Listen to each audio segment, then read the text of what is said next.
2020. Eu vou dar início falando algumas palavras, em poucos minutos, no que diz respeito ao um pouco histórico do nosso comitato jurídico, né? E do lado mais institucional, uma vez que a matéria é uma matéria específica de programação do Comitê Jurídico do Grupo de Direito Tributário, né? Então, eu até escrevi aqui algumas linhas que eu vou me permitir fazer uma leitura para facilitar, uma vez que o tempo corre. Então, prezados colegas, decorridos aproximadamente 20 anos da criação do Comitato Jurídico, como decano deste grupo, gostaria apenas de rememorar. Primeira presidente foi a professora Ada Pellegrini Grinover, titular de Direito Processual da Universidade de São Paulo, que formatou o comitê como ilustre professora com temas dedicados a altos estudos de altíssima relevância. Este comitê, no início, eu era, na época, também convidado por ela, uma vez que fui aluno dela, nos idos de 1972, né, fiquei como vice-presidente. E, por diversas vezes, tive que substituí-la em condições, às vezes, até de última hora. Mas é uma professora de saudosa memória, que muito contribuiu com a Câmara, não só pelo fato de ter sido presidente do Comitê Jurídico, mas também pelo fato de a arbitragem e a própria que são outros importantes órgãos que compõem hoje a Câmara Italiana de Comércio. O segundo presidente foi o professor Newton De Luca, contemporâneo meu da Faculdade de Direito, ilustre professor também de Direito Comercial, desembargador federal, que prestigiou muito o comitê com aulas de altíssimo nível. Como juiz e como desembargador e como presidente do terceiro Tribunal Regional Federal de São Paulo, ele marcava em algo que focar, decidir presenciais, sempre com seu alto saber, e eu também continuei como vice-presidente, podendo dar um apoio a ambos, né? Depois, já a partir de 2017, com o presidente Nico Rossini, uma vez que o Polastri, infelizmente, havia falecido um ano antes, ou no mesmo ano, o Nico Rossini, então, como presidente, combinamos, ele, e já com o Vicente Baioli como nosso presidente do comitê, uma nova formatação desse nosso comitê. Essa formatação começou, então, em 2017, e, durante esses 3 anos anteriores, nós passamos a dedicar toda a estrutura, todo o temário do comitê mais focado para o advogado militante e, em decorrência, também, obviamente, para as empresas. E com estas novas propostas que acabaram redundando em uma realidade muito importante para o comitê, nós fizemos uma reprogramação do comitê, com sistemas mais específicos, de maior interesse dos advogados militantes e, em decorrência disso, também de maior interesse das associadas da Câmara. Tá? Com esta nova fase, o número de advogados e consultores subiu substancialmente. Nós temos hoje mais de 50 participantes, advogados de diversos escritórios de médio e grande porte, e de pequeno porte também. Nesta nova fase, nós estamos reestruturando e alargando um pouco mais a atuação do comitê para que fique um órgão próprio de consultoria por meio de uma diretoria que é composta pelo Vicente Baioli, que foi reeleito presidente do comitê, a minha pessoa como primeiro vice-presidente, o Luiz Felipe o Luiz Felipe Aranha como segundo vice-presidente e o Afonso Lucchesi, que é secretário-geral. Com esse grupo, a gente está trabalhando para poder, como falei, aumentar um pouco mais e dar novas condições através de um regimento interno que nós temos, né? E sempre contando com a colaboração do Eduardo Morelli, da Adriana Miura, que é a nossa secretária-geral, né?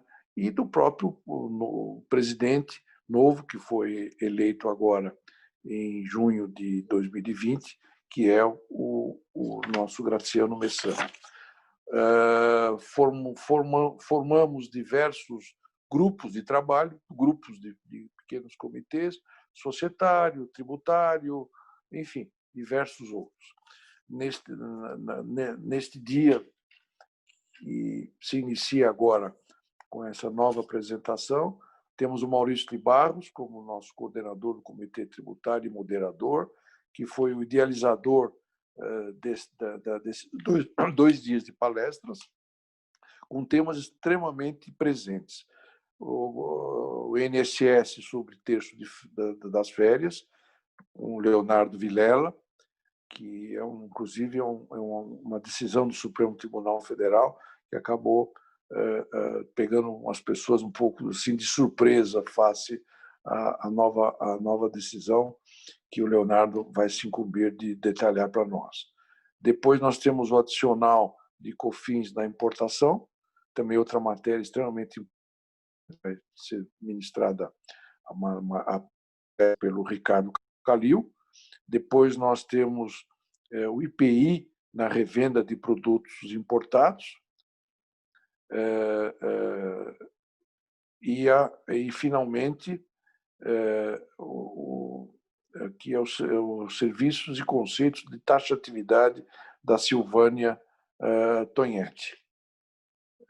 Então, era isso que eu queria argumentar com vocês. Argumentar não, mas trazer a vocês essa experiência de longa data e já de imediato passar a palavra para o Maurício de Barros para que ele possa dar início aí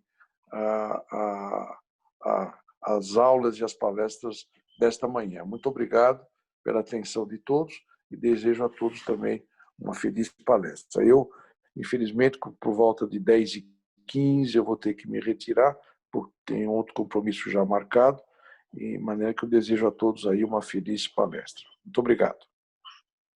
Muito obrigado, doutor Celso. Sempre bom ouvir aí nosso retrospecto, né, do Cojur, né, que está cada dia mais forte, mais pujante, com novos membros, novos associados, com tanta vontade aí de agregar e contribuir para os trabalhos da Italcam. Gostaria de saudar todos os participantes, né, todos os nossos espectadores, meus colegas aqui de mesa, né? Eu acho que o tema central, né, são as recentes decisões do Supremo Tribunal Federal, é um tema que está na pauta do dia, né? Diversas decisões sendo proferidas e muitas delas, né, como o Dr. Celso já mencionou, especialmente no texto de férias, mas acho que todos os temas aqui carregam uma grande polêmica, né, nas decisões, né?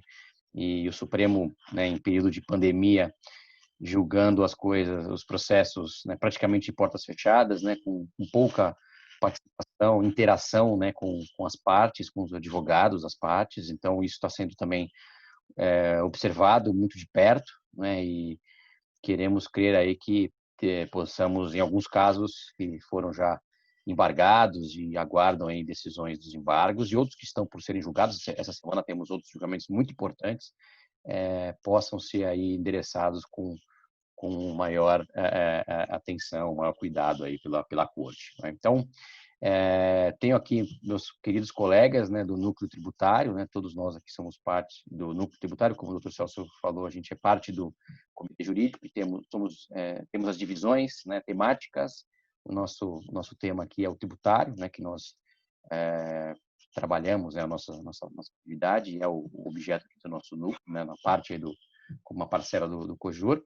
E os meus colegas aqui, querido Silvânia Tonietti, sócio do Tonietti Advogados, Gilberto Frigo Júnior, sócio do TES Advogados, Ricardo Calil, sócio do Lorenzetti Marques Advogados, e Leonardo Vilela, sócio do Pinheiro Vilela Advogados. Eu citei pela ordem contrária das apresentações.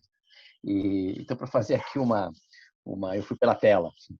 E para fazer aqui alguns recados paroquiais, né, a gente tem aqui uma aba ao fundo aqui na tela, né, tem aí alguns ícones. Tem um que é o QIA, né, Q&A. Os participantes podem fazer perguntas, tá, pelo Q&A.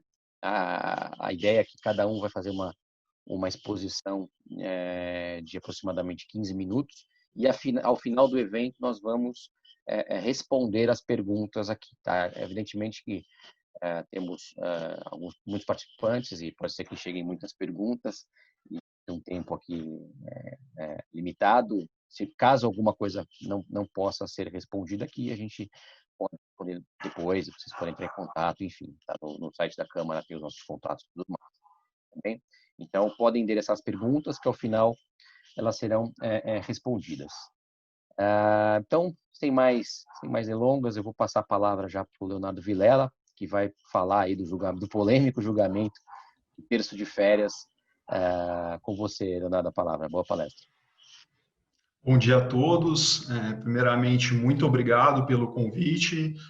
Eu faço o convite da Câmara Italiana e eu faço na pessoa do Dr. Celso e do Dr. Maurício Barros para vir aqui conversar com vocês um tema tão polêmico, tão sensível e de altíssimo impacto. Queria também saudar aí os meus queridos colegas que vão me suceder nas apresentações, o Ricardo, o Gilberto e a Silvânia. Também saudar os meus colegas que fizeram brilhantes apresentações ontem, né? Foram temas muito sensíveis também e foram discussões muito proveitosas. Espero receber a honra de participar de outros eventos aí do núcleo tributário da Câmara Italiana, né? O desafio que me coube hoje não é dos menores, né? A gente está falando aí de um julgamento que realmente pegou todo mundo de surpresa, né? Não só pela revisão da jurisprudência firmada anteriormente, como principalmente pela forma como foi feito. Nós vamos conversar um pouquinho sobre isso. E eu quero compartilhar aqui com vocês a apresentação que eu preparei. Deixa eu colocar aqui.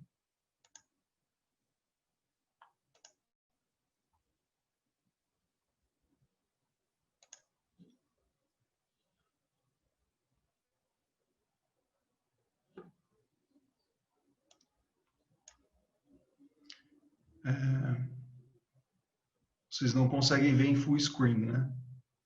Vou tentar tirar aqui.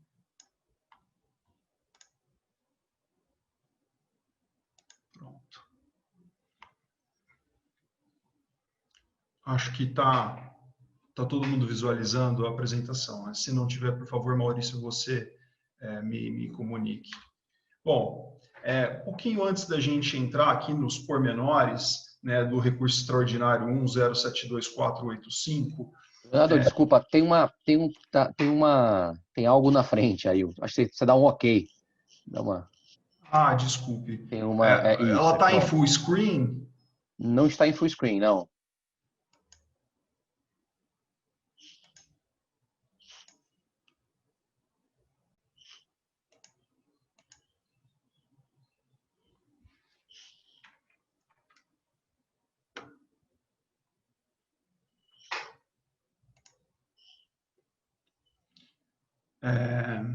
Eu estou precisando de uma ajuda aqui para ver como é que eu faço o full screen. Aperta o F e tenta na barrinha aqui. É que eu estou com duas telas e encerrar, exibir configurações.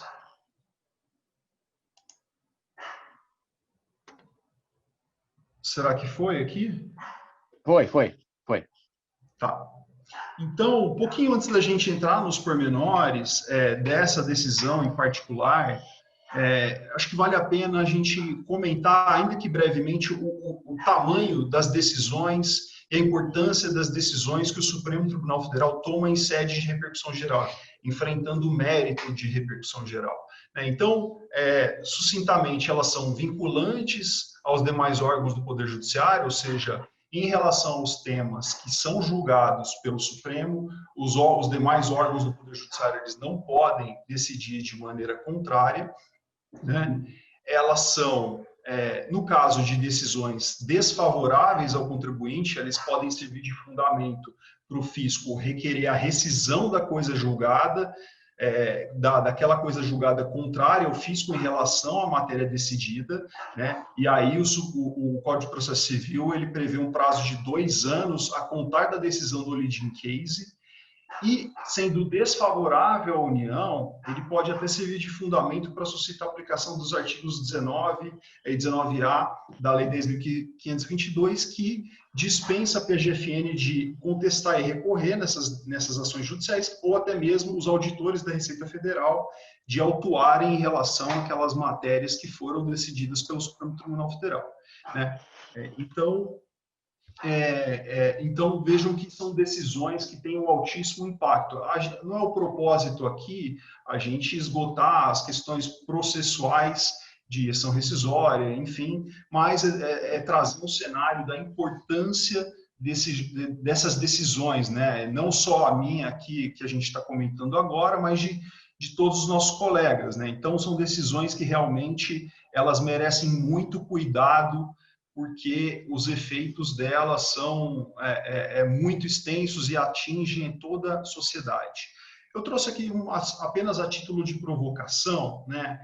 A gente vai comentar os pormenores da decisão, mas supondo por hipótese que se torne definitiva a decisão, tal como ela foi proferida, né? Esse acórdão que fixou a tese pela incidência da contribuição previdenciária patronal sobre o terço adicional de férias gozadas. Lembrando que o adicional de férias indenizadas, ele não foi abrangido nesse julgamento, até os termos do próprio acórdão prevê e consagra que as férias o adicional de férias indenizadas, o adicional de férias indenizadas, ele não contempla a incidência por previsão expressa lá do artigo 28, parágrafo 9º, a linha D da Lei 8212.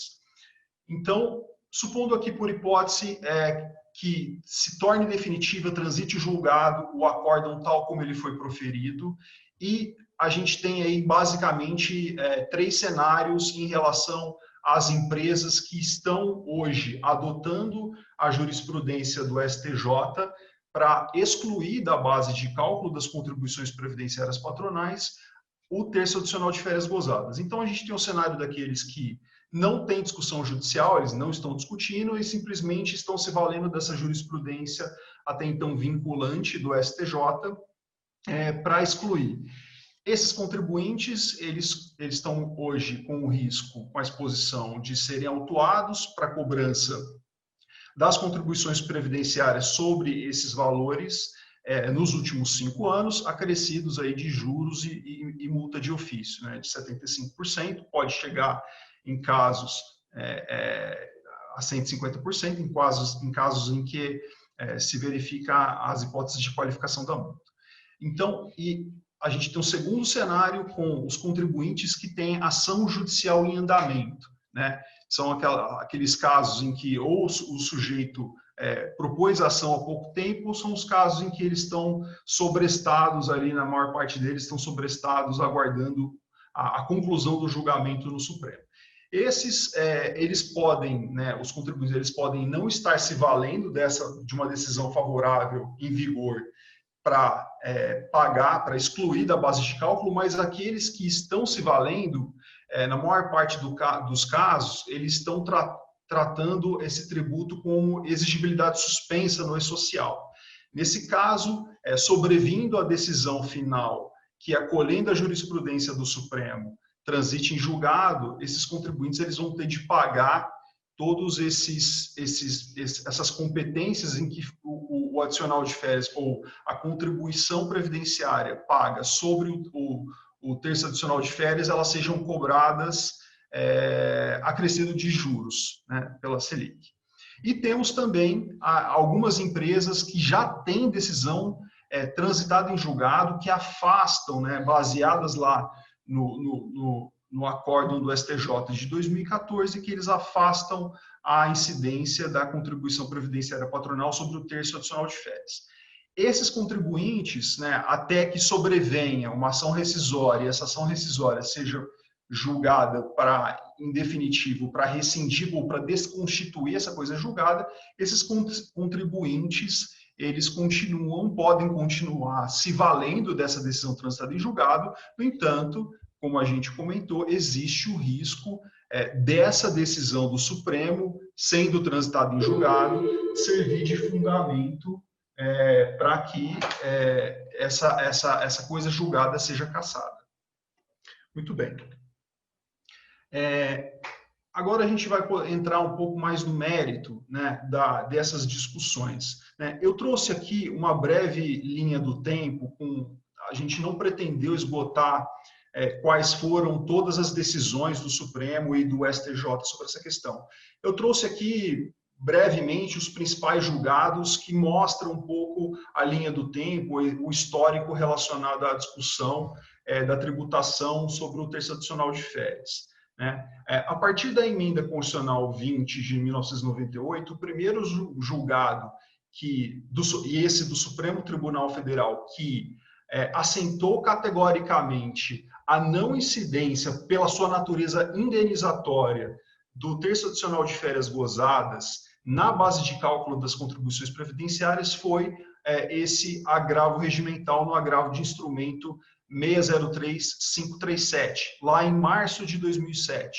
Né? E o Supremo, na ocasião, o fez com base em um julgamento, que é o RE 345458, que na ocasião consagrou que o terço adicional de férias ele tinha um caráter de um reforço financeiro, né, para o momento de férias, e que isso havia um caráter indenizatório e não um caráter remuneratório. Em cima dessa jurisprudência, o STJ, que até então ele era desfavorável à tese dos contribuintes, ele passou a se curvar ao entendimento do STF sobre a matéria. Né? O julgado que se curva, o mais representativo, bastante citado, no âmbito do STJ é esse na petição 7296, que foi um incidente instaurado para uniformização de jurisprudência, onde o STJ, a partir de então, passou a se curvar ao entendimento do STF para afastar a tributação do terço adicional de férias. Até aqui, nós estávamos falando, né, do terço adicional de férias relativos aos servidores públicos. Tá? Mas o STJ também passou a aplicar esse entendimento também sobre o terço adicional de férias submetidos ao regime geral da Previdência Social, né, as parcelas, as verbas pagas aos empregados do setor privado. Né. O primeiro julgado que se tem notícia, pelo menos no âmbito da primeira sessão do STJ, foi esse agravo regimental nos embargos de divergência 957.719, né, onde, por não haver um descrime, e esse é um ponto interessante, tá? Por não haver um descrime que justifique um tratamento diferente entre o servidor público e o empregado do setor privado, eles aplicaram o entendimento do STF também para as demandas relativas ao setor privado, afastando com isso a incidência das contribuições previdenciárias patronais sobre o terço adicional de férias gozadas. Muito bem, então foi que, havendo essa sedimentação jurisprudencial neste contexto, em março de 2014, o STJ, em sede de recurso representativo de controvérsia, que também é vinculante aos demais órgãos do Poder Judiciário, ele sedimentou, no julgamento do recurso especial 1.230.957, que não há incidência das contribuições previdenciárias a cargo do empregador sobre o adicional de férias gozadas.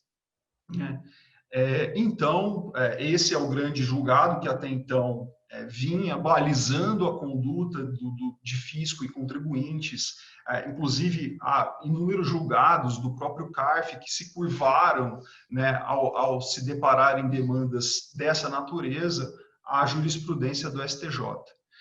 Um outro tema que também interessa aqui para nós foi o julgamento do tema 908, né, aonde o Supremo Tribunal Federal ele afastou a repercussão geral por considerar a análise uma questão infraconstitucional de ordem legal sobre a natureza jurídica das verbas pagas ao empregado, para fins de contribuição do empregado. Esse aqui é um tema bem interessante porque é um dos grandes pontos que se discute em relação a este acórdão do Supremo e que foi suscitado em embargos de declaração que nós vamos comentar, né? Então, vejam, no julgamento do tema 908, o Supremo Tribunal Federal entendeu que a análise das verbas pagas, a análise da natureza jurídica das verbas pagas ao empregado, se de caráter remuneratório, retributivo, ou se caráter compensatório ou indenizatório,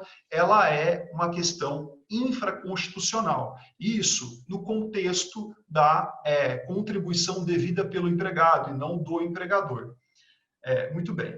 Na sequência, veio o julgamento de mérito do tema 20 do STF, onde o Supremo ele consagrou a tese de que incide a contribuição patronal sobre ganhos habituais do empregado, anteriores ou posteriores à emenda 20. No que importa para a análise desse tema? No tema 20, o Supremo consignou expressamente e reiterou a jurisprudência já consagrada na análise do tema 908, ao dizer que a análise individualizada da natureza jurídica das verbas, ela é uma questão infraconstitucional. O Supremo, e isso consta até no voto do ministro Alexandre de Moraes, a análise individualizada, ela é uma matéria infraconstitucional. Supremo, até depois do julgamento de mérito desse recurso que nós estamos comentando, na análise do tema 1100, também aplicou esse entendimento. Pois bem, isso foi em março de 2019. Em fevereiro, 5 meses depois, em fevereiro de 2018, o Supremo Tribunal Federal reconheceu a repercussão geral deste acórdão que nós estamos tratando aqui, que a gente vai comentar um pouquinho dessa repercussão geral. 8 meses depois, o Supremo enfrentou o mérito do tema 163 para consagrar, vejam, para consagrar a não incidência, consagrar a jurisprudência da não incidência da contribuição previdenciária sobre verbas não incorporáveis à aposentadoria do servidor público, tal como o terço adicional de férias. O terço adicional de férias foi mencionado expressamente como exemplo de não incidência. Vejam, aqui aplicável ao regime do servidor público. Então, nós temos aí, tanto no tema 908, que consagrou a natureza infraconstitucional da questão da natureza jurídica das verbas, quanto o enfrentamento do mérito no tema 163, aplicável ao servidor público. Esses dois temas, eles foram bastante suscitados nos embargos de declaração como temas que o Supremo deveria ter analisado nos votos vencedores e não o fez. Tá? E aí, por fim, em agosto deste ano, foi julgado, o acórdão foi publicado no dia 2 de outubro, mas no último dia de agosto terminou o julgamento de mérito agora do tema 985, que consagrou a tributação, a incidência da contribuição previdenciária patronal sobre o terço adicional de férias gozadas. No julgamento, na análise de repercussão geral, acho que chama a atenção, e isso foi bem capturado pelos 5 embargos de declaração que foram opostos contra o acórdão.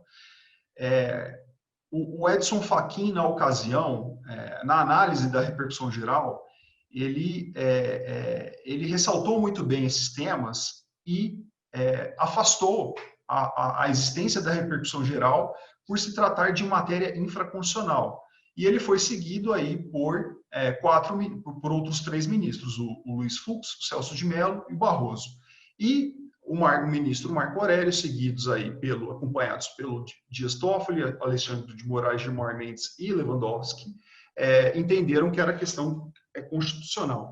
Chama muita atenção o acórdão do Supremo da análise da repercussão geral. Por quê? Porque o acórdão ele é composto por 22 páginas e, basicamente, ele contempla o relatório do caso. Interessante que o caso ele envolvia várias outras verbas, né? Envolvia hora extra, adicional noturno, insalubridade, 15 dias de afastamento de auxílio-doença, aviso prévio indenizado, mas o que acabou sendo peneirado de todas essas verbas e trazida à discussão do enfrentamento de mérito do Supremo foi o terço adicional de férias gozadas. Mas, enfim, nesse acórdão, ele basicamente, as 22 páginas são compostas por os termos do relatório e do voto do ministro Edson Fachin, que na ocasião era relator. Então, em suma, o ministro Edson Fachin, ele, ao votar pela inexistência de repercussão geral, ele consignou a jurisprudência anterior do STF, que já consagrava a não incidência sobre o terço adicional de férias, inclusive consignando aqui que a jurisprudência equiparava o trabalhador seletista e o servidor público, né?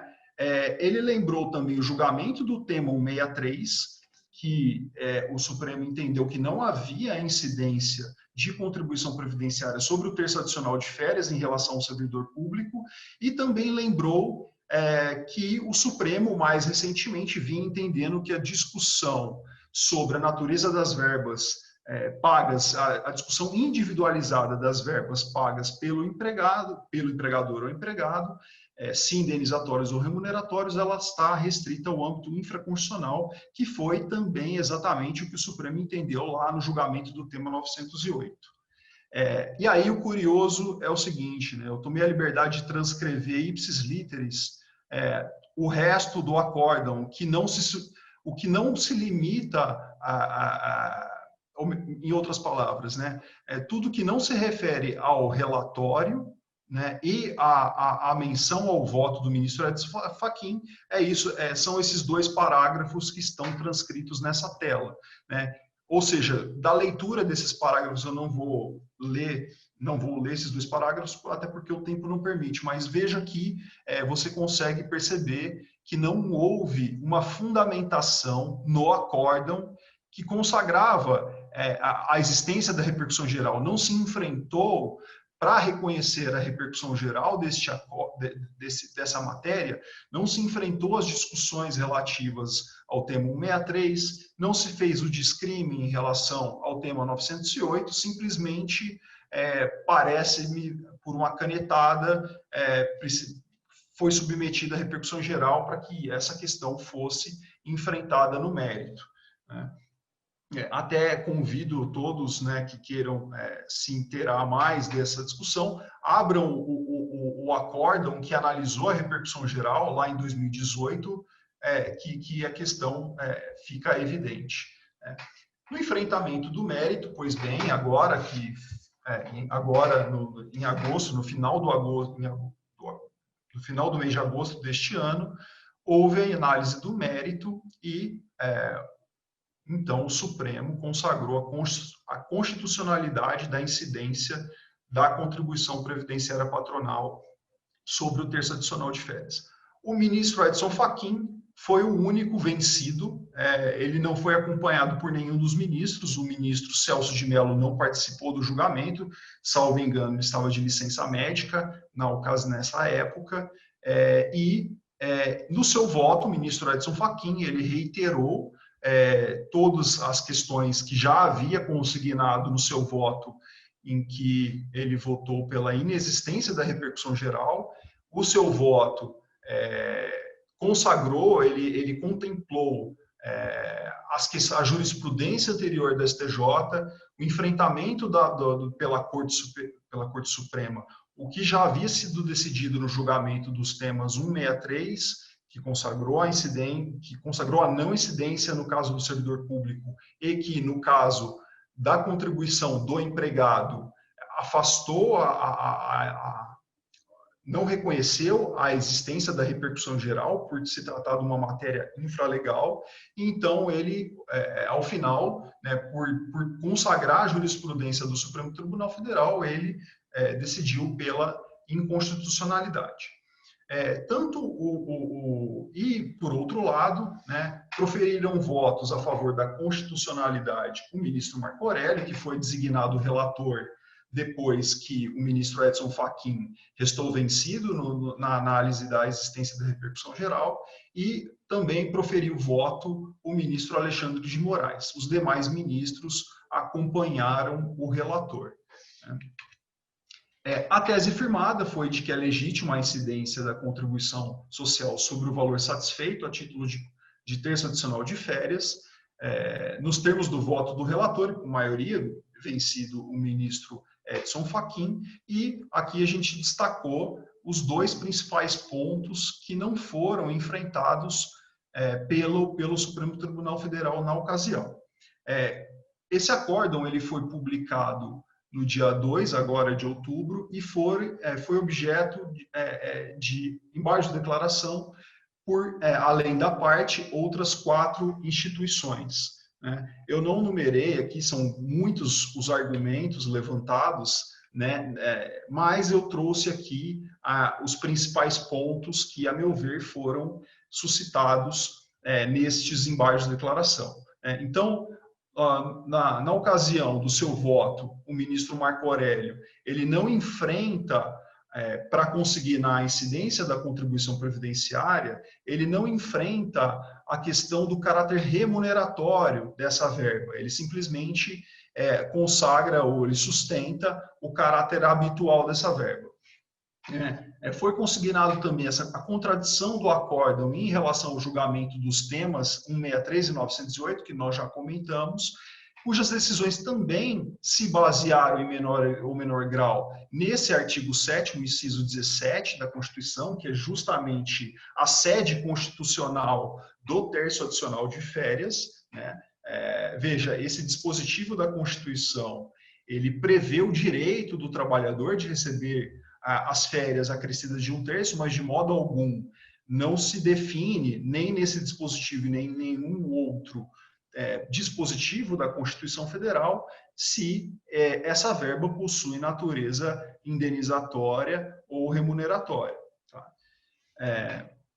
Então, também foi assentada a contradição do acórdão em relação ao que decidiu o Supremo no julgamento dos temas 482, 908 e 1100. O 908 nós já comentamos. O tema 482, se não me falha a memória, se refere aos 15 dias de afastamento do auxílio-doença, onde o Supremo, ou do aviso prévio indenizado, porque em ambos o Supremo Tribunal Federal também consagrou que a análise da natureza jurídica dessas verbas tinha natureza infraconstitucional, por isso não trouxe a discussão, não enfrentou o mérito dessas questões, e mais recentemente agora no julgamento do tema 1100, esse tema 1100 ele também abrangia várias verbas, né? Hora extra, adicional noturno, adicional de insalubridade, adicional de periculosidade, e todos estes o Supremo Tribunal Federal consagrou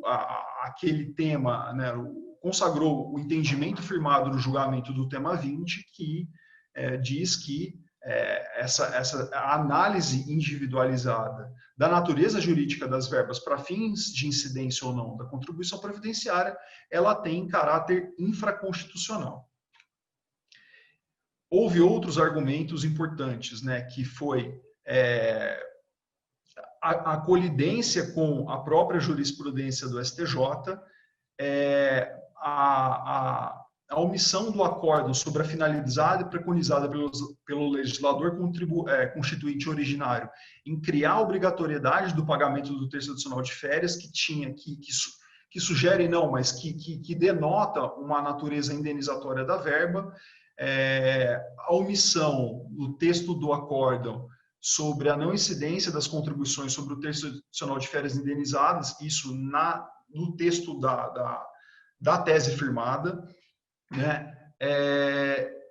Apontaram também contradições no voto do ministro Marco Aurélio, denotaram um caráter indenizatório de um lado e de outro não fazia distinção entre as férias, o adicional de férias gozadas ou indenizadas. eu estou vendo aqui, desculpem, eu acho que eu já estou com o meu tema já esgotado. Eu vou compartilhar a apresentação, vejam, só para aqui, porque todos esses pontos eles corroboram a mesma conclusão, que é a nossa perspectiva final para o julgamento desses embargos de declaração. Tá? A gente sabe muito bem que o judiciário como um todo, não só o Supremo Tribunal Federal, ele é resistente, via de regra, no julgamento de embargos de declaração. Né? É muito comum a consignarem decisões que esses recursos, essa via recursal, ela não pode ter efeito infringente, em que pese textualmente o Código de Processo Civil prevê essa possibilidade.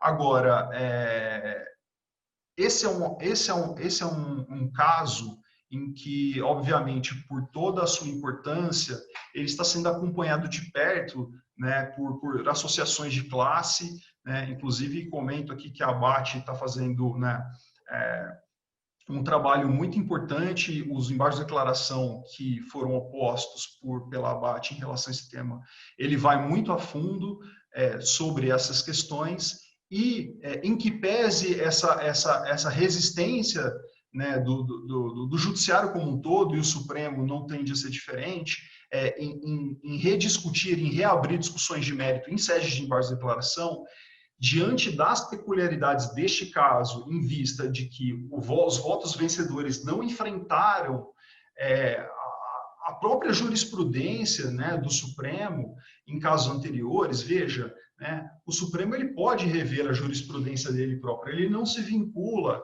ao que ele decidiu no passado, mas ele precisa enfrentar os pontos que a sua própria jurisprudência colocou no passado. Não se pode simplesmente atropelar o que foi decidido no passado para que uma jurisprudência seja alterada. Então, por todas essas questões que foram muito bem colocadas nesses embargos de declarações que foram opostos, nós acreditamos, pelo menos esperamos, que o Supremo, ele, se não reverta a decisão, ele module os efeitos da decisão para que isso passe a valer, para que ele observe, ele respeite a jurisprudência firmada pelo STJ até o julgamento de mérito agora, né, em agosto deste ano, e que essa tributação sobre o terço adicional de férias ele possa valer apenas a partir do julgado, né, a partir desse julgamento de mérito.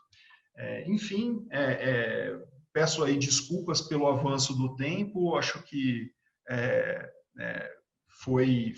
foram importantes colocar, mas eu fico à disposição aí para a gente conversar nos debates e esclarecer quaisquer dúvidas. Muito obrigado, Maurício. Obrigado. Obrigado, Leonardo. Realmente o tema é bastante complexo e polêmico, né? Até porque o Supremo tem decisões reiteradas e manteve aí nos temas 163 e 908, né, o afastamento da incidência, enquanto nesse tema, o 985, não. Né? E o dispositivo constitucional é exatamente o mesmo, como você bem colocou. Né? Então, não há porquê interpretações tão díspares. Eu vou pedir só para você tirar da tela para o Ricardo Calil, nosso próximo palestrante. Ricardo, a palavra está com você aí. Olá, bom dia a todos. Obrigado pelo convite.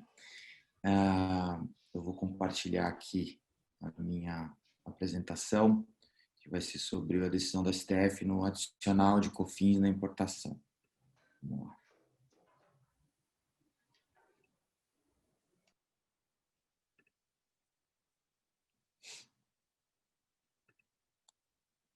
Estão todos vendo? Ótimo.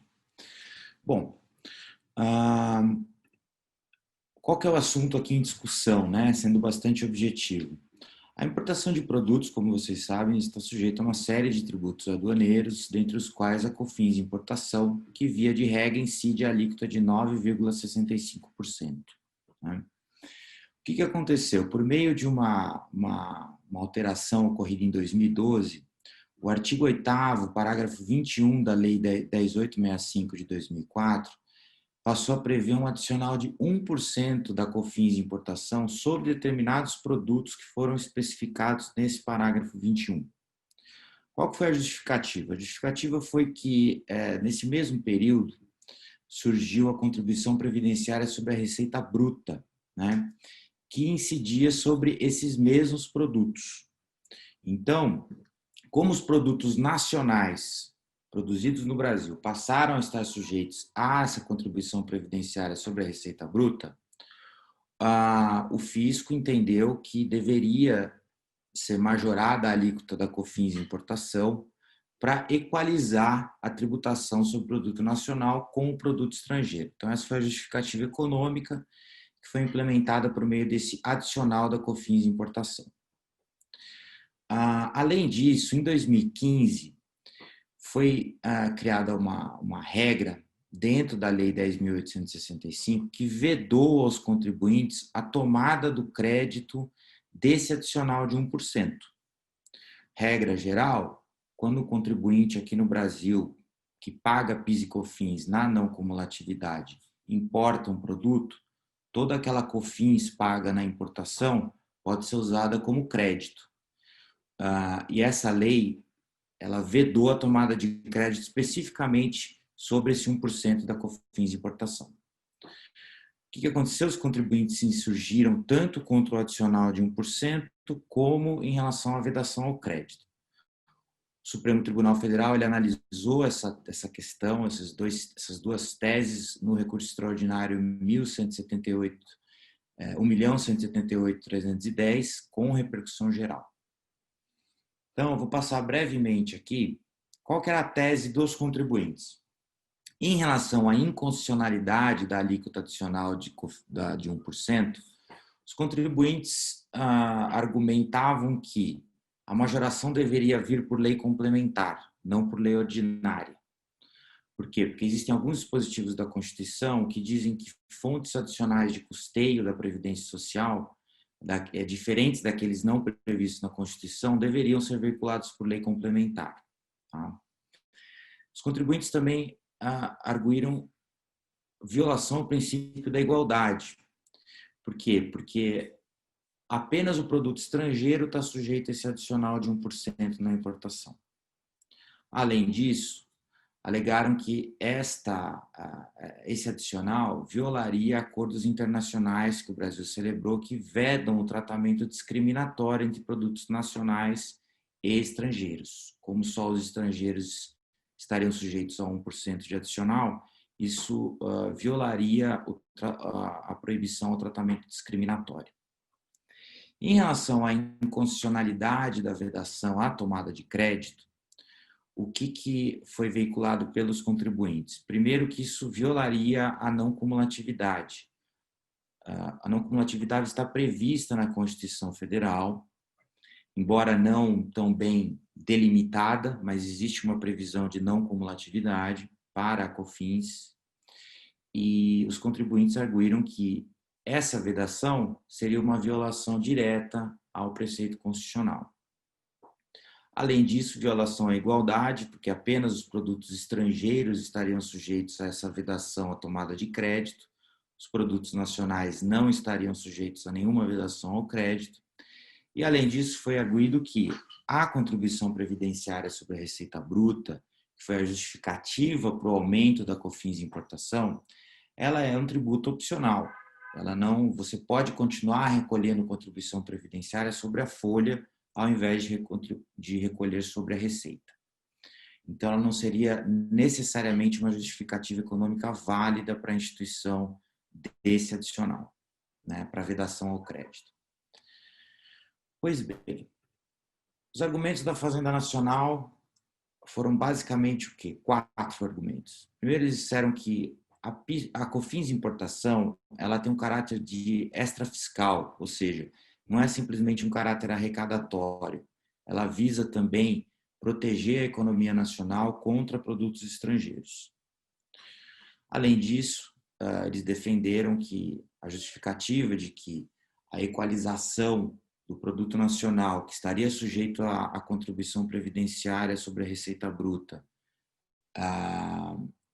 com o aumento da COFINS de importação para os produtos estrangeiros, seria uma justificativa válida e isso não criaria um tratamento discriminatório, muito pelo contrário, teria a função de equalizar o tratamento econômico fiscal do produto estrangeiro com o produto nacional.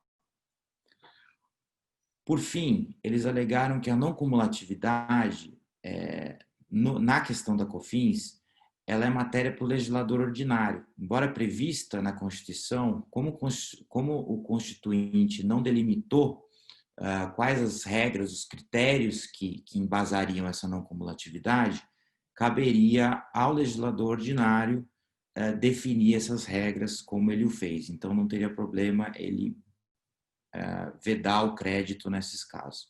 Citou também alguns precedentes de turmas anteriores a essa repercussão geral que eram contrários à tese dos contribuintes e foi basicamente isso que a Fazenda Nacional alegou.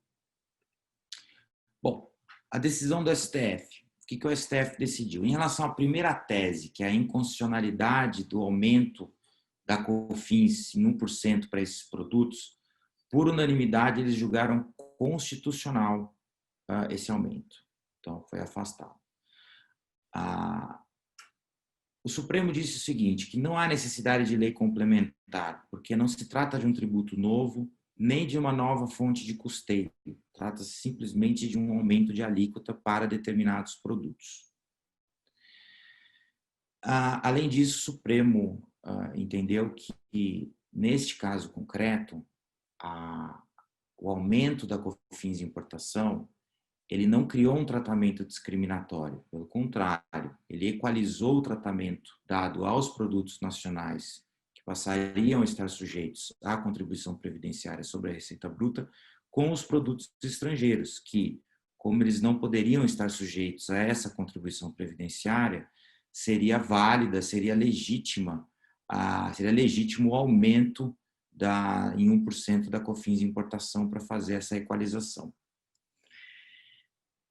E aí o Supremo, embora não tenha entrado no detalhe, eles, nos votos, principalmente no voto do Marco Aurélio, que foi o relator, ele disse o seguinte, que não houve discriminação, ou seja, não houve uma violação àquela proibição do tratamento discriminatório que está previsto no GATT, nos tratados internacionais, porque os produtos importados eles são tratados da mesma forma, ou seja, não tem uma discriminação com base na origem, país A, país B, país C.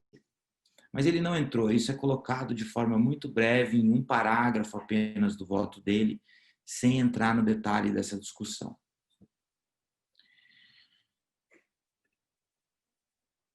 Em relação à segunda tese, os contribuintes foram vencidos por maioria. O que aconteceu aqui? Os ministros Marco Aurélio, Edson Fachin e Ricardo Lewandowski votaram a favor dos contribuintes. Eles entenderam que a não cumulatividade está prevista na Constituição e uma vez que o legislador ordinário cria um tributo, cria a COFINS não cumulativa, ele tem que seguir a não cumulatividade até o fim. Já os outros ministros entenderam que não, que a não cumulatividade, ela, embora prevista na Constituição, ela pode ser delimitada na forma que o legislador ordinário quiser. Esse segundo entendimento que prevaleceu foi encampado pelo voto do ministro Alexandre de Moraes, que divergiu, e foi acompanhado por todos os demais ministros, exceto Marco Aurélio, Edson Fachin e Ricardo Lewandowski. Detalhando um pouco, né, o entendimento do Supremo, eles disseram o seguinte, que reiteraram aquilo que o legislador ordinário não precisa seguir nenhuma regra prevista na Constituição. Aquela regra da Constituição, ela não tem eficácia plena, a não cumulatividade prevista na Constituição não tem eficácia plena, ela depende de uma opção feita pelo legislador ordinário e que não caberia ao judiciário intervir nessa opção, porque isso também caracterizaria uma interferência de um poder no outro da República. Pois bem, por fim, né, quais, a meu ver, são os pontos críticos dessa decisão e que acabam revelando um pouco dos problemas advindos desse novo formato do Supremo em realizar julgamentos virtuais de forma muito célere, em que não há uma discussão muito atenta em relação a cada argumento, os pontos são jogados muitas vezes e desses pontos que são jogados se extrai uma decisão. E você não consegue muitas vezes extrair dessas decisões conclusões de qual é o entendimento do Supremo em relação a esses temas tributários, até para balizar futuros julgamentos em relação a outros temas conexos. Então, eu coloquei aqui 2 pontos críticos dessa decisão do Supremo, a meu ver. O primeiro é, se o adicional de 1% é aplicado exclusivamente aos produtos importados e não aos produtos nacionais, em que hipóteses se daria um tratamento discriminatório? Qual seria o entendimento do Supremo em relação a isso? Né? Isso não está claro.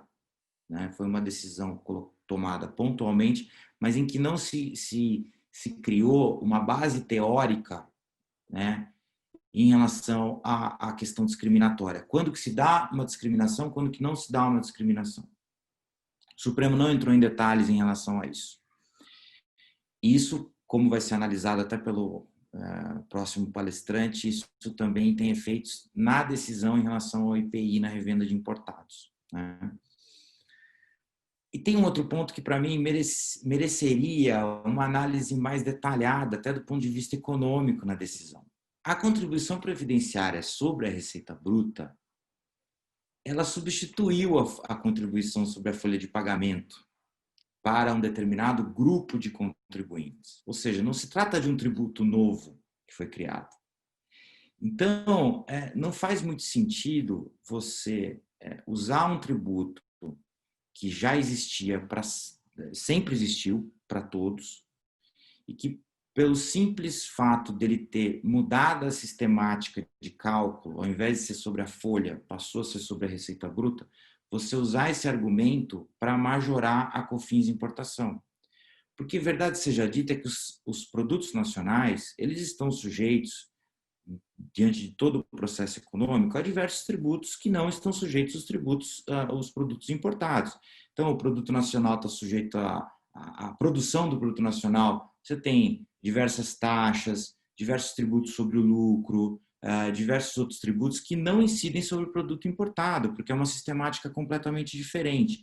Então, você pegar carona simplesmente no fato de que houve uma substituição, passou a ser tributado sobre a receita, e com base nisso, aumentar o adicional, aumentar a COFINS de importação com o adicional de 1%, para mim não faz o menor sentido, e isso deixou de ser analisado de uma forma mais criteriosa pelo Supremo nessa decisão. Bom, meus caros, era isso que eu tinha para relatar, e eu devolvo a palavra ao Maurício. Obrigado, Ricardo. Realmente colocações importantes, né? E fica a dúvida com relação à não cumulatividade, né? PIS/COFINS, né? Que aparentemente está sendo desconstitucionalizada também, né? Então esse é outro ponto de preocupação. E bom, vou passar já a palavra então para o Gilberto Frigo. A gente está com o tempo um pouco adiantado. Só pedir para você tirar a sua apresentação, Ricardo, por favor. E aí o Gilberto vai falar do IPI na revenda do importado, outro julgamento aí que causou bastante polêmica e merece uma atenção. Bom dia. Agradeço aí a Câmara Italiana pela oportunidade de a gente discutir temas relevantes, né, do Supremo Tribunal Federal. Parabenizar os palestrantes da data que fizeram, né, o evento na data de ontem. Realmente foram temas também muito importantes. E os demais, agradeço ao Maurício, ao Dr. Celso Soares também pela oportunidade. E são temas realmente que valem a pena serem discutidos, até porque, como já foi dito pelos palestrantes que me antecederam, né, o Supremo tem adotado algumas posturas aí que fogem um pouco do critério jurídico, indo mais para uma questão de arrecadação, né, critérios outros que não muito critérios subjetivos e não tão jurídicos, né? Então causa justamente um pouco de perplexidade para o contribuinte, e por isso que acho que é importante a gente discutir e colocar isso não só aqui, mas em outros foros também, né? Eu vou colocar aqui a minha apresentação. Vamos lá, peraí.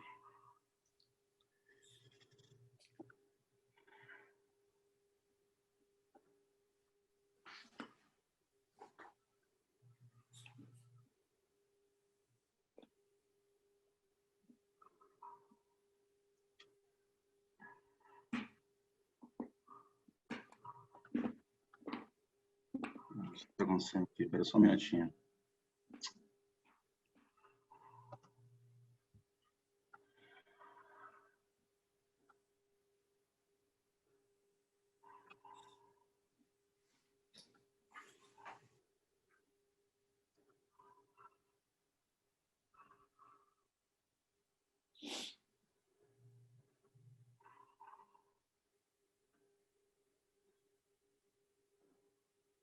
Deu certo?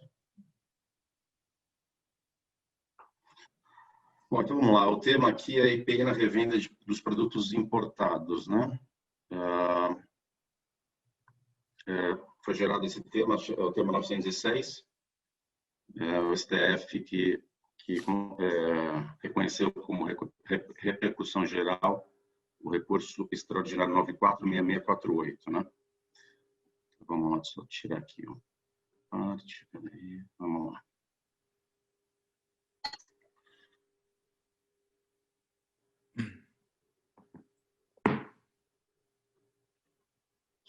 Bom, a origem desse assunto, né, foram dois processos, tá? 2 recursos extraordinários. Um deles que foi reconhecido, né, como repercussão geral, mas tinha um outro também de uma outra empresa, então, portanto, no dia 21/8, o Supremo julgou conjuntamente esses 2 processos que tratam do mesmo tema, qual seja a incidência, né, do imposto do IPI no desembaraço aduaneiro de produto industrializado e também na sua saída do estabelecimento importador para comercialização no mercado interno. Então, a gente sabe que, pela determinação legislativa, nós temos aí, né, por uma questão de equiparação à industrial, o importador paga o IPI, e a discussão que se colocou nesses 2 processos foi justamente, bom, eu vou revender, eu só importo e revendo um produto que já foi industrializado e que, portanto, não vai passar por um outro processo de industrialização, simplesmente vou revender para o consumidor final, né? Enfim, ou para aquele que vai posteriormente revender esse mesmo produto. Então, não há uma etapa nova de industrialização, simplesmente uma revenda de um produto que foi importado. E aí teve a decisão, né, sendo o mais objetivo possível, que foi considerada constitucional essa incidência do IPI no desembaraço aduaneiro de bem industrializado e na sua saída do estabelecimento importador para comercialização no mercado interno. Votos vencidos foram os ministros Marco Aurélio, que era o relator, Edson Fachin, Rosa Weber e Roberto Barroso, que davam provimento ao recurso.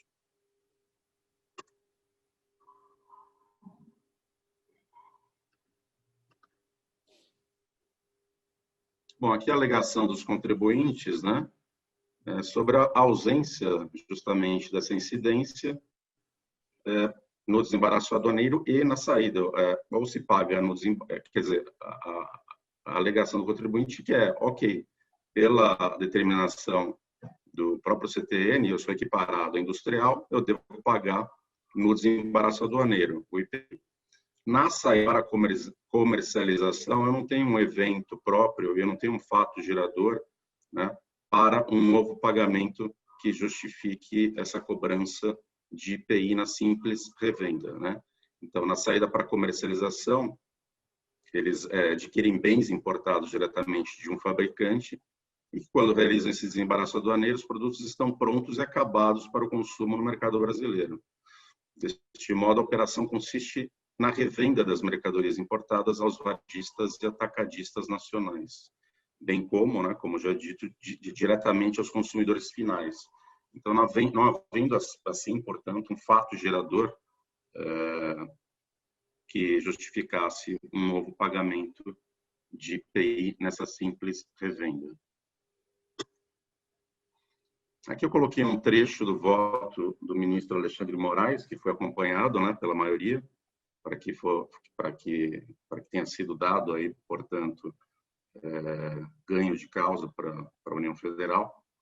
E ele disse: se não houvesse incidência do IPI na segunda etapa, os produtos importados teriam uma vantagem de preço na competitividade com o produto nacional.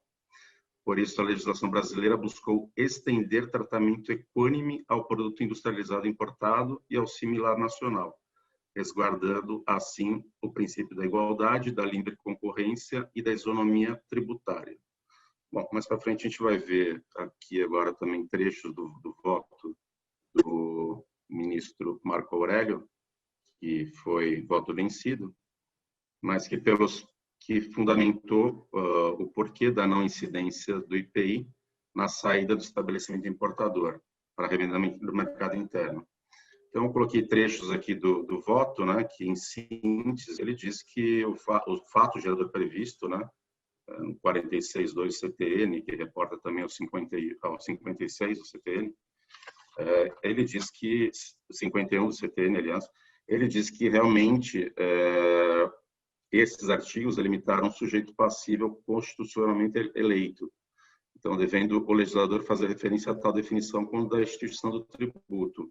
A nova incidência colocaria o produto nacional em vantagem relativamente ao similar importado, que já havia passado pela nacionalização e consequente tributação durante o desembaraço aduaneiro, sobre o pretexto de que parar desiguala, né? Então, o que ele quis dizer é que, em suma, né, que não existe um fato gerador possível para que isso seja tributado por um novo IPI, e que, na verdade, o que foi utilizado, né, pelo voto vencedor, de que estaria aí preservando um princípio da isonomia, né, com relação aos produtos nacionais, isso, na verdade, não ocorre, e depois eu vou colocar mais para frente, porque o produto importado, ele também, quer dizer, o produto importado, ele é tributado por outros, né, tributos que, na verdade, acabam também majorando essa importação, né? Então, quer dizer, colocar mais essa incidência, então não seria fazer valer o princípio da isonomia, mas sim tributar mais, né? E, portanto, você teria uma desigualdade, né, na questão da tributação. Então, eu coloquei aqui algumas considerações, reflexões sobre que realmente até teve o apoio, né, como amicus curiae da própria Fazenda Nacional, teve a Fiesp, Firjan, a ABA, quer dizer, algumas associações e justamente queriam, né, e fizeram esse pleito apoiando a incidência do IPI na revenda desses produtos importados, justamente para proteger o mercado nacional, né, alguns setores do mercado nacional. Então, eu faço aqui algumas reflexões, considerações para os colegas e para os demais participantes aqui desse webinar.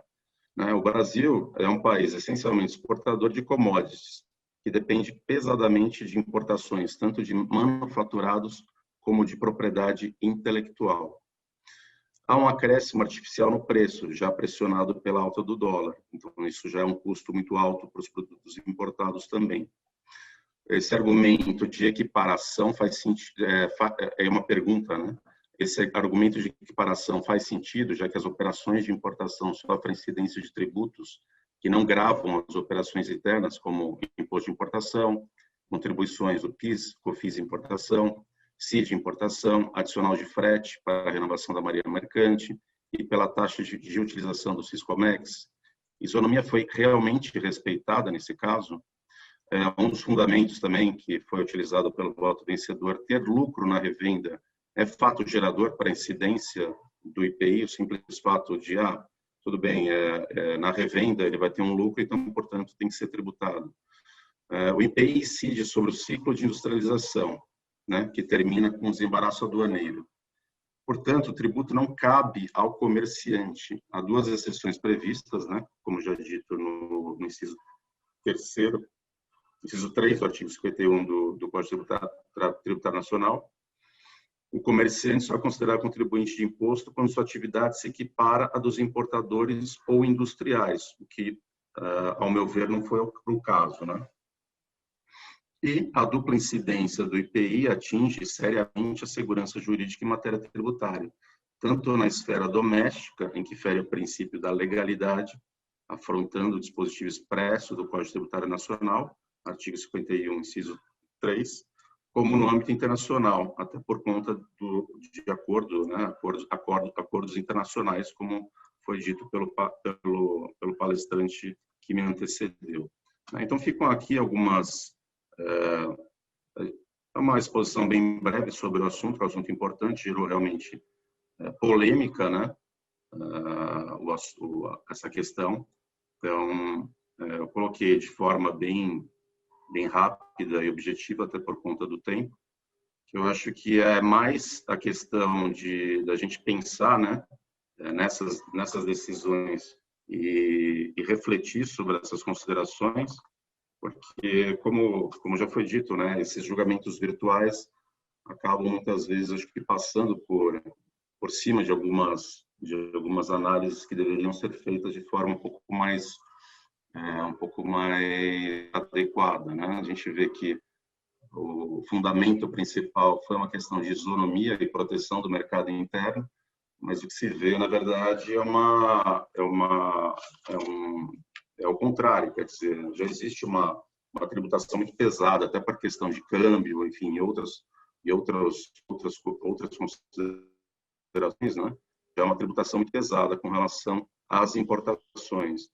E também a gente tem que considerar que essas importações também, no mercado brasileiro, elas vão para atacadistas, varejistas, e, como eu disse, o Brasil é um exportador de commodity e depende, né, dessas importações. Essas importações geram emprego, geram renda, geram pagamento de tributos também em outras operações futuras. Então, assim, acho que é mais para tentar entender um pouco o julgado e ver se realmente, por exemplo, com relação até aos processos que já tiveram trânsito em julgado, né, se vai ser preservada uma segurança jurídica ou simplesmente a questão da arrecadação, né? Essa é uma dúvida que a gente tem e que a gente tem visto aí o STF dando prevalência a outros objetivos que não simplesmente, ou outros argumentos que não simplesmente os jurídicos, né? Então, eu acho que é isso, Maurício. Realmente eu agradeço mais uma vez. Como eu disse, é uma apresentação bem objetiva, expondo o assunto e colocando aí justamente a matéria, né, e para algumas discussões, né? Legal. Obrigado, Gilberto. Você tocou todos os pontos aí fundamentais, né? De fato, como é que pode equiparar na importação e depois equiparar de novo, né? A isonomia, a primeira decisão buscou uma isonomia entre o nacional importado no desembaraço e essa também quer buscar uma isonomia na revenda, quer dizer, qual que é a equiparação afinal, né? Na importação e na revenda, e como é que fica um varejista nisso tudo, né? Mas legal, eu acho que passou bem aí a questão. Agora eu vou deixar com a Silvânia Tonietti para fechar com chave de ouro aí o nosso evento. Silvânia, afinal, qual que é o conceito de serviços do Supremo Tribunal Federal? Por favor, esclareça-nos. Microfone. Sim, não. A hora que a gente conseguir essa definição vai ser maravilhoso. E o meu triste receio é que talvez essa decisão do Supremo ainda não tenha resolvido o problema. Bom, antes de mais nada, eu queria agradecer aí a oportunidade da Câmara Italiana. Acho que a Câmara tem apresentado, principalmente pelo seu comitê jurídico, uma contribuição fantástica para os associados, vem trazendo sempre informação para a comunidade jurídica, seja lá no nosso informativo eletrônico, no Rasenha Legale, que periodicamente é divulgado, né, pela internet, seja na nossa seção lá do COJUR, na revista Afari. São sempre temas interessantes, como acontece aqui nesse evento, né, divulgado aqui pelo nosso núcleo tributário, que é coordenado pelo Maurício Barros, aqui o nosso moderador. Acho que essa é uma contribuição que efetivamente a Câmara está dando para o debate jurídico, e isso eu acho que é um dos grandes desejos daqueles que fazem parte do núcleo tributário.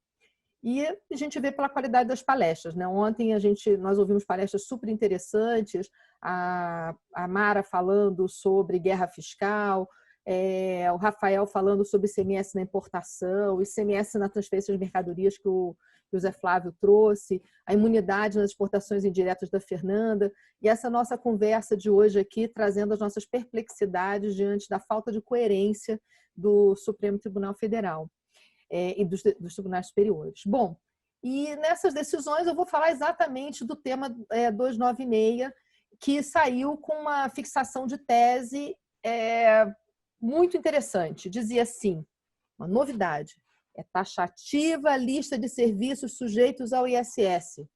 Uau! Admitindo-se, porém, a incidência do tributo sobre as atividades inerentes aos serviços elencados em lei em razão de interpretação extensiva. Ou seja, é taxativo, mas é extensivo. E aí a gente vai tentar entender essa polêmica. Na verdade, eu tenho que ser muito sincera. Quando eu recebi a notícia, sendo bombardeada aí pelos jornais sobre esse assunto, a minha sensação foi uma sensação de uma música antiga, lá da década de 80, da época da minha adolescência, lá do Fábio Júnior, em que tinha um verso que dizia assim: tem muita gente me esperando para contar as novidades que eu já canso de saber. Ou seja, ao longo dessa conversa, eu acho que vocês vão ter a mesma sensação de que a gente está conversando, na verdade, sobre algo que a gente já cansa de saber, e a gente vê o Supremo desperdiçar uma grande oportunidade para trazer um pouco de sossego para os prestadores de serviços. Foi o julgamento, na verdade, do recurso extraordinário 784.439, era um recurso interposto pelo Banco Sudameris Brasil contra uma decisão do Tribunal de Justiça de Alagoas. Na verdade, foram 2 recursos interpostos, mas o que foi efetivamente julgado foi esse, e que considerou, nessa decisão lá do Tribunal de Alagoas, ele considerou como estando dentro dos itens 95 e 96 da lista anexa, na época, né, da redação da Lei Complementar 56 de 87, entendeu como estando ali dentro alguns serviços que são definidos de uma maneira muito ampla. E aí vem a nossa dificuldade, né? Nessa decisão, a questão de fato falava sobre a inclusão de outras rendas. Sabe, termos assim que não garantiram nenhuma explicação do que seria. Um era rendas de outros serviços, o outro era recuperação de encargos e despesas. A par do fato de que o banco poderia estar ali abusando do seu direito, colocando um nome diferente para alguma coisa que está dentro da lista, quando a gente lê o relatório, a gente vê que não é o caso, ele explica. Ele fala na parte, então, de recuperação de encargos e despesas, fica muito claro, olha, é reembolso das despesas que foram feitas ao longo da prestação de serviço. Ou seja, se tivesse um pouquinho de boa vontade, dava para ver que a explicação que foi dada para esses itens eram explicações que mostravam que eles estavam muito fora daquilo que está na lista. Só que o Supremo Tribunal Federal saiu discretamente para o lado, dizendo, então, para eu poder realmente falar sobre esses serviços do Banco Sudameris, eu tinha que estar examinando os fatos, tinha que estar olhando os detalhes, e como não vai dar para poder fazer isso, não vamos discutir esse assunto e não tem como conhecer o recurso nesse aspecto, não tem como, não é procedente, eu não tenho como analisar fatos. Mas vamos aproveitar a oportunidade, e assim foi o recurso, a repercussão geral, para a gente definir se realmente a lista finaliza todas as hipóteses que o município pode tributar ou se nós temos aqui algum espaço para interpretação. E na hora que fez isso, a própria relatora chama atenção dizendo, na verdade, esse tema nem é muito assim constitucional, né? Porque a gente vê que o STJ já discutiu, nós aqui já discutimos que essa aqui é uma interpretação, na verdade, da legislação, mas vamos pensar assim de maneira mais ampla, vamos pensar se realmente a lei complementar pode restringir a competência dos municípios, colocando ali de maneira fixa e absoluta quais são os serviços que podem ser tributados. Foi dentro desse conceito, foi dentro dessa ideia que o tema foi analisado. É engraçado, quando você começa a ler o voto, eu pelo menos fiquei assim, com o voto da ministra Rosa Weber, eu falei, nossa, vamos ver alguma coisa nova, porque afinal de contas, né? E aí não foi bem assim, né? Foi, na verdade, só a minha expectativa que ficou ali, e imagino que a expectativa dos outros militantes do direito. Se voltou ao tema, realmente é uma lista taxativa, mas eu posso fazer uma interpretação extensiva, então algo que não está na lista pode estar na lista porque eu arrumei um jeito de encaixar dentro de alguns dos itens. Ou seja, a gente foi consagrado pelo Supremo Tribunal Federal a ideia de que tudo é uma questão de criatividade dos municípios. Se eles conseguirem arrumar uma boa explicação para que um determinado serviço que não estava na lista consiga se encaixar dentro de um item da lista, teremos a incidência, né? E um triste resumo é isso. Só que o complicado da história é que isso não é novidade. A gente já vive isso. O ministro Dias Toffoli, quando proferiu o seu voto, ele fez um levantamento histórico, que também tinha sido feito pelo Alexandre Moraes, que foi bem interessante dizer assim, olha, cara, a gente fala isso já há muito tempo. Em 1974, quando certamente muitos dos que estão nos ouvindo aqui hoje talvez não eram nem nascidos, já havia uma decisão do Supremo Tribunal Federal, na segunda turma, no recurso extraordinário 75952 do Estado de São Paulo, em que o ministro Thompson Flores dizia, olha, a lista é taxativa. Tributáveis vão ser apenas os serviços mencionados na lista. Embora, e aí começa de novo, cada item dessa lista comporta interpretação ampla e analógica.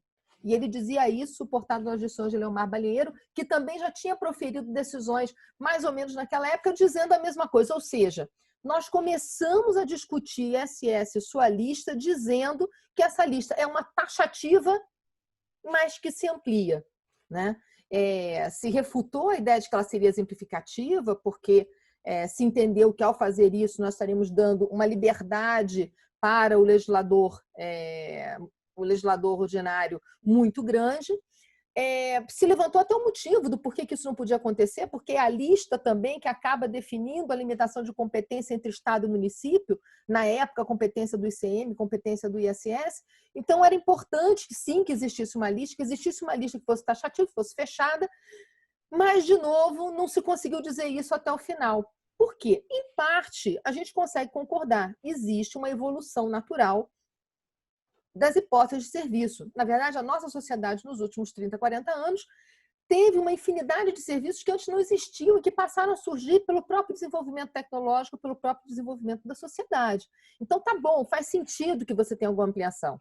Só que, peraí, a gente já brincou disso antes. A gente fez uma lista no 406, a gente fez uma lista no 834, a gente fez outra lista na 56, a gente fez outra lista na 100. A gente sabe fazer lista vez ou outra. E eu acho que é um método muito interessante para se parar para uma reflexão do que faz sentido, o que não faz sentido estar dentro da lista do ISS e permitir que as forças políticas se organizem nesse sentido. Só que quando a gente tira esse processo legislativo do legislador da legislação complementar e coloca na mão do legislador ordinário, que está sentado na cadeira do município, precisando de trazer receita, esse legislador tende a ampliar muito mais.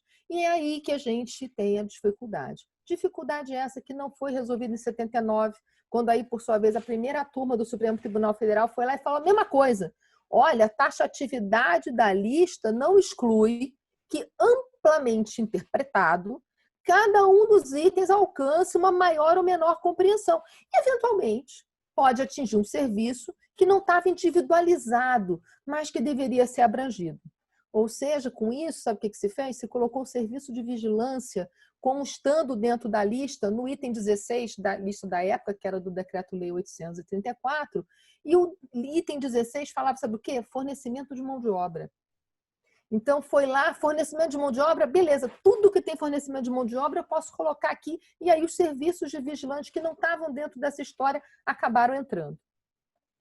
E o assunto continuou, porque a gente chegou na década de 80 repetindo isso, e o Supremo dizia isso. Voltou ao caso várias vezes.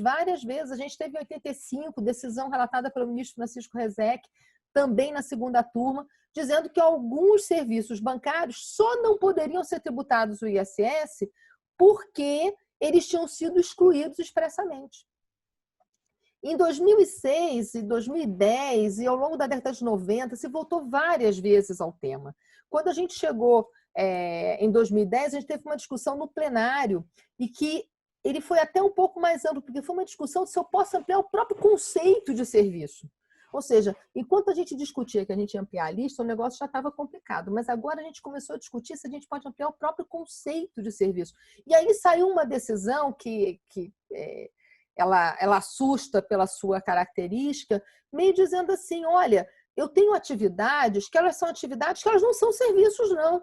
Mas acontece que pela sua natureza, elas precisam ficar em algum lugar, tem que ser tributada em algum lugar, né? E assim saiu a definição de que, na verdade, inclui a lei complementar, quando faz a sua lista, ela inclui serviços que não exprimem uma natureza exatamente de serviço, mas é uma atividade que, se não fosse em função dessa inclusão no meio da lista, acabava restando incólume a qualquer tributo. Ou seja, na falta de um tributo melhor para colocar nessa atividade, a gente coloca o ISS. Né? Não deixa de ser um jeito da gente estar resolvendo todos os problemas, né, de compreensão do nosso sistema. Afinal de contas, é um sistema tão simples, tão fácil, por que é que a gente vai complicar? Né? Não precisa. Tudo aquilo que a gente não achou como tributar, coloca como ISS e vamos arrumar um jeito de enfiar na lista. Vamos arrumar um jeito de enfiar no conceito de serviços. E assim entrou o arrendamento mercantil, que, afinal de contas, financiamento seria serviço, esse financiamento é serviço, então o arrendamento é serviço, e depois entrou a administração de plano de saúde, que também tinha sido colocado na lista e todo mundo questionou, mas tá bom, coloca também, porque afinal de contas, dessa atividade eu vou colocar onde?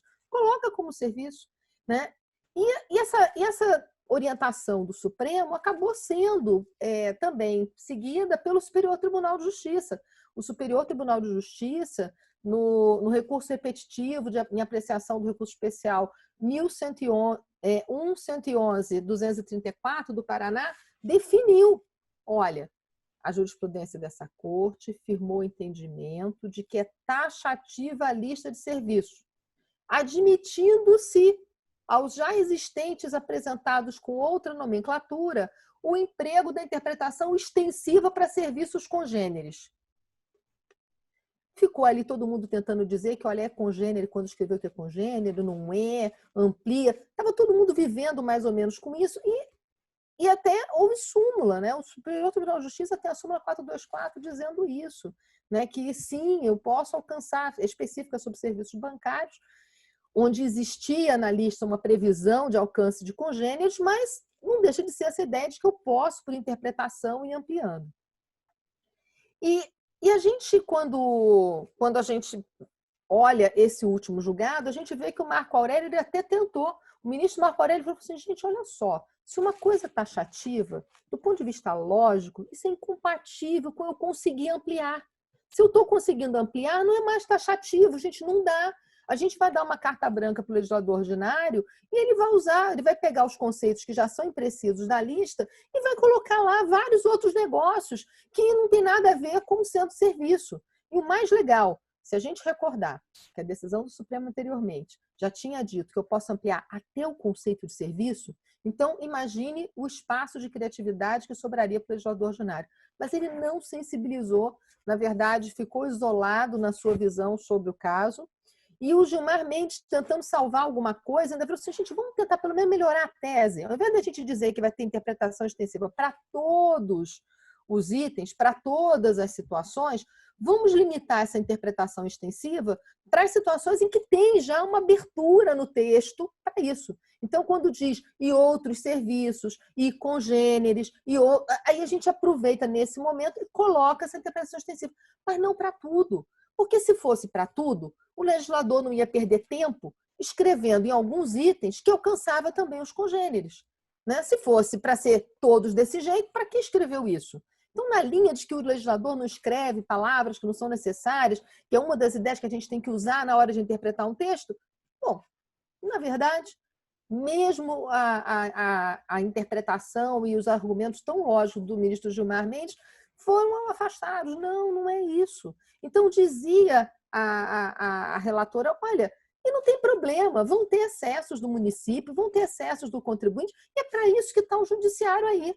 Ou seja, nós estamos aqui como Supremo Tribunal Federal, nós estamos aqui apreciando alguma coisa com repercussão geral para dizer de maneira definitiva o direito, como chamou a atenção o Leonardo logo no início da sua palestra, é um jeito de se definir uma tese para que não existam mais decisões que contrariem essa tese.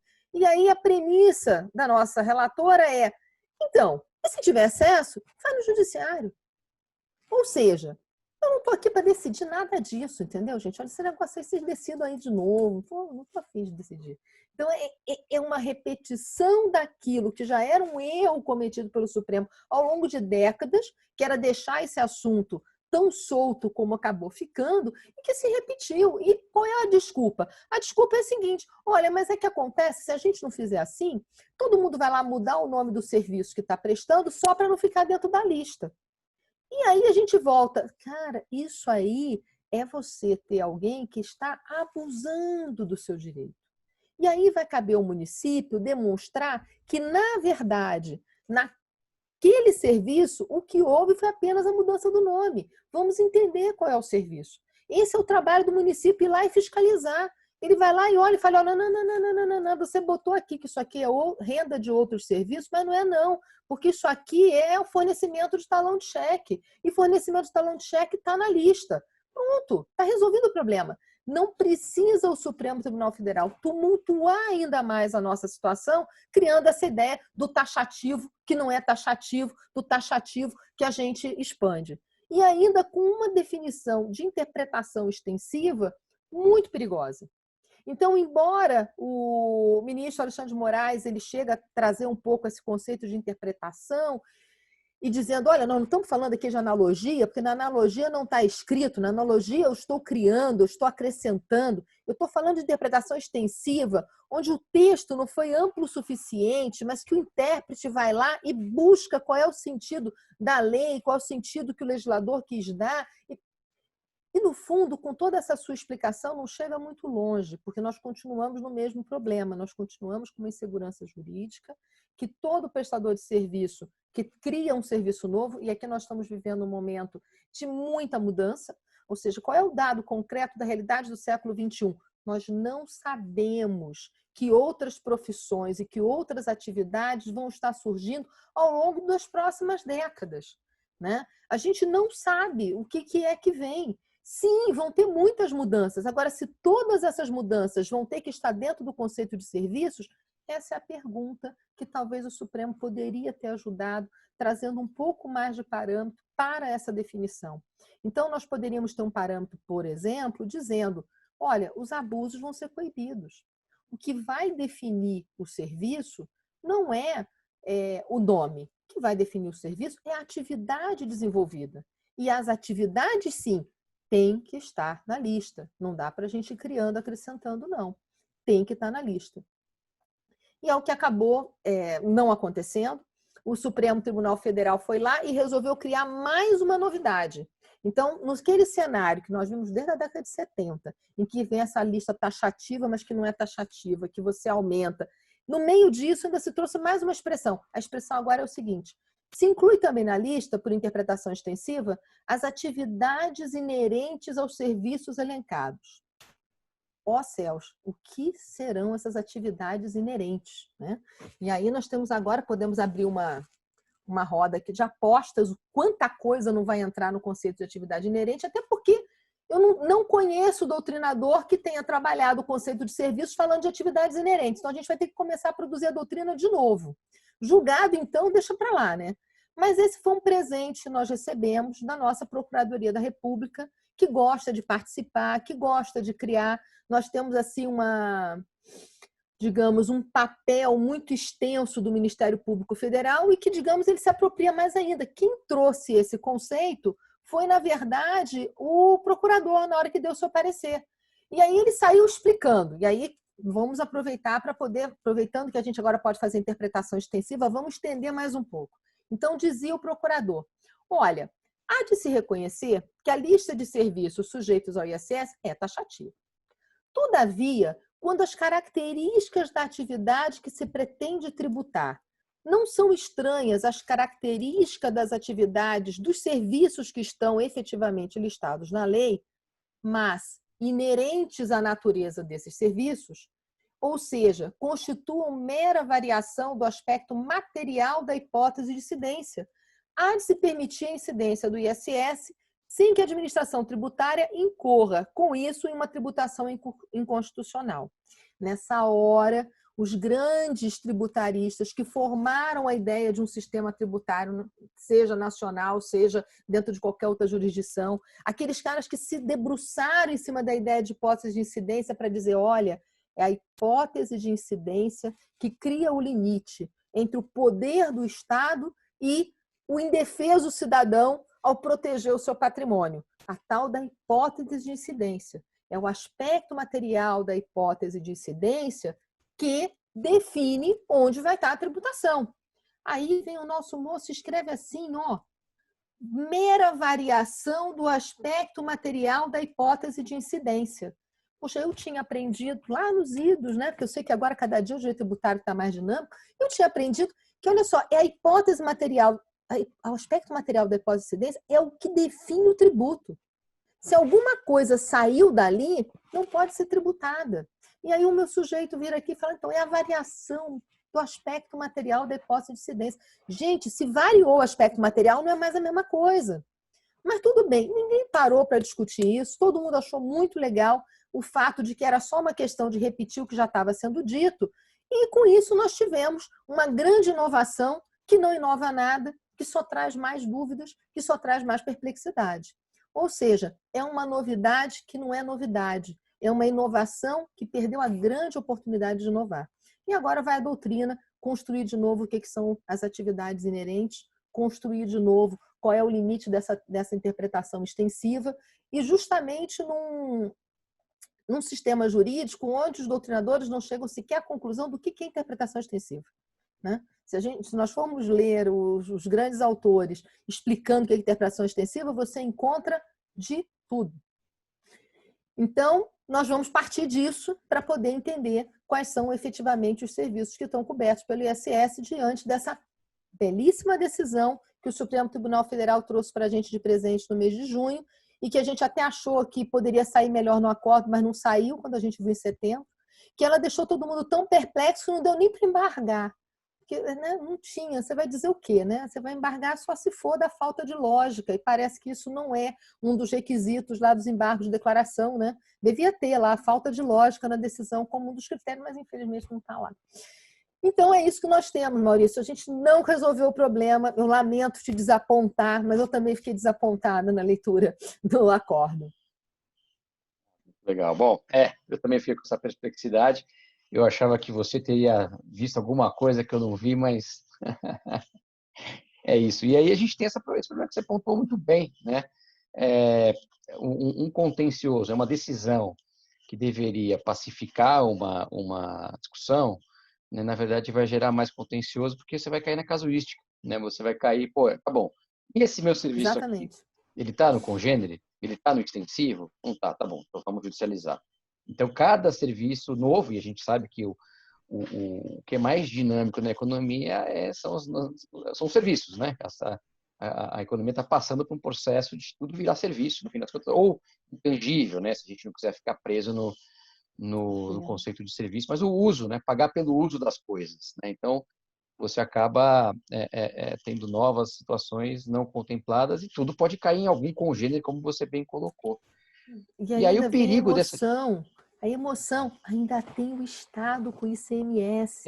Pois é. E aí, Olha quarta-feira, a vamos emoção. ver se pode decidir sobre o intangível ou não. Quer dizer, será que o Supremo vai abrir os dois lados, né? Você abre o ISS e abre o ICMS. Daí você tem uma questão. Bom, o conflito de competência vai se exacerbar, né? Porque se todo intangível pode ser tributado pelo ICMS, aquele consumido em série, pelo menos, né? E o ISS admite uma interpretação extensiva e uma abertura maior, quem vai tributar o quê? Quem vai tributar o quê, no fim das contas, né? Então, vai ter situações claramente, essa zona aí cinzenta, né? Ela vai se expandir e você vai ter mais coisas dentro dela. E você pontuou também essa questão das atividades inerentes, né? A gente tem uma jurisprudência de décadas, né? Da tal da atividade meio. Quando eu vi essa história da atividade inerente, será que é a tal da atividade de meio? Há décadas dizendo que não tributa. Então, enfim, você nem é remunerado por isso, mas você não tem nem base de cálculo, que você é remunerado pela atividade fim. Então, é realmente uma situação bastante desconfortável para os contribuintes, né? E cada vez mais eu acho que a gente precisa ter uma reforma tributária para, né, por fim aí essas discussões, pelo menos começar a tentar, né, por fim, porque a gente vai ter todo um passado aí de... Eu acho que foi isso, Maurício. Com tanto conforto de poder trabalhar em casa, o Supremo Tribunal Federal quis criar um grande desconforto para todo mundo, com essa série de decisões que a gente não consegue entender muito bem o que se pensou, né? Qual a sistematização que está na cabeça dos nossos julgadores que a gente não está conseguindo acompanhar, pelo menos gera tanta perplexidade como a gente está vendo aqui. Com certeza. E aí o Supremo fazendo uma reforma tributária, né, com as decisões, né, mudando tantos paradigmas que vocês todos pontuaram tão bem. Então a gente já está com uma... Supremo legislando, né? Exatamente. Desculpa, o Supremo legislando, né? Exatamente. Quer dizer, super importante, que não caberia ele definir certos conceitos, né, que já estão muito bem definidos, tanto na Constituição como na legislação, né, como disse bem também a Silvânia. E decisões já sedimentadas, questões sedimentadas, né? E a doutrina já muito bem sedimentada sobre essa questão de ISS, atividade meio, né? Quer dizer, é uma coisa que chega a ser até, como eu disse na minha explanação, né? Chega a ser até um pouco absurdo, não sei até que ponto essas sessões virtuais aí estão realmente meio malucas, né? Não sei, enfim. A gente já está com o tempo aqui um pouquinho já passando, né? Então, eu acho que abordamos bem aí todos os tópicos, tá? E, então, bom, queria agradecer, né, a todos os nossos ouvintes e espectadores, né? Não ouvintes, nossos telespectadores e os palestrantes aí, Leonardo, Gilberto, Ricardo, Silvânia, excelentes exposições.